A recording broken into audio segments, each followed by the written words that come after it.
குட்டீஸோட school snacks பாக்ஸ்க்கு என்னடா கொடுத்துடலான்னு சொல்லி யோசிச்சுட்டு இருக்கீங்களா? இதை ட்ரை பண்ணி வச்சுக்கோங்க. 2-3 நாளைக்கு அப்படியே ஓட்டிடலாம். டேஸ்ட்டுமே ரொம்ப நல்லாயிருக்கும். ஹெல்த்தியான ரெசிபியும் கூட. ஒரு பேன் வச்சுட்டு 2-3 ஸ்பூன் அளவுக்கு நெய் சேர்த்துக்கோங்க. இதில் 1.5 கப் அளவுக்கு நான் லேசான அவல் எடுத்திருக்கேன். அந்த வெள்ளை அவல் எடுத்திருக்கேன்.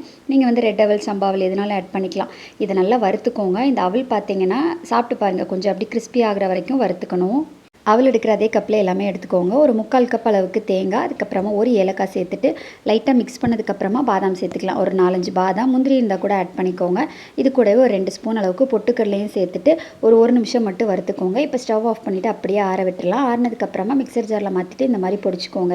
ரொம்ப நைஸாகாது, கொஞ்சம் ரவா மாதிரி தான் இருக்கும். இப்போ அதே பாத்திரத்திலே 3/4 கப் அளவுக்கு நாட்டு சக்கரை, 1/4 கப் அளவுக்கு தண்ணி வச்சுக்கோங்க. இதை நல்லா மிக்ஸ் பண்ணிக்கலாம். நாட்டு சக்கரையில் ஏதாச்சும் தூசி இருந்துச்சுன்னா அதை வடிகட்டிக்கோங்க. இது கரைஞ்சதுக்கப்புறமா ஒரு 2 ஸ்பூன் அளவுக்கு நெய் சேர்த்துட்டு நம்ம அரைச்சி வச்சுருந்தோம்ல, அதையும் சேர்த்து மிக்ஸ் பண்ணிக்கோங்க. உடனே மிக்ஸ் பண்ணி விட்டுருங்க. கொஞ்சம் நேரத்துலேயே பார்த்தீங்கன்னா இந்த மாதிரி நல்லா அது வந்து டைட் ஆயிரும். இதை நல்லா ஒரு 1/2 மணி நேரம் பக்கம் ஆற வச்சுருங்க. ஆறுனதுக்கப்புறமா லைட்டாக உதுத்து விட்டதுக்கப்புறமா நீங்கள் வந்து உருண்டை பிடிச்சிக்கலாம். இந்த மாதிரி உதுத்து விட்டுக்கோங்க. அதுக்கப்புறமா உங்களுக்கு வேணுங்கிற சைஸ் அண்ட் ஷேப்பில் வந்துட்டு நீங்கள் உருண்டை பிடிச்சி வச்சிங்க அப்படின்னா ஒரு 2 நாளைக்கு அப்படியே ஓட்டிடலாம். இதோட டேஸ்ட்டுமே ரொம்ப நல்லாயிருக்கும். ஹெல்த்தியான ரெசிபியும் கூட. கண்டிப்பாக ட்ரை பண்ணி பார்த்துட்டு எப்படி இருக்குன்னு சொல்லுங்கள். இன்னொரு வீடியோவில் பார்க்கலாம். பாய்.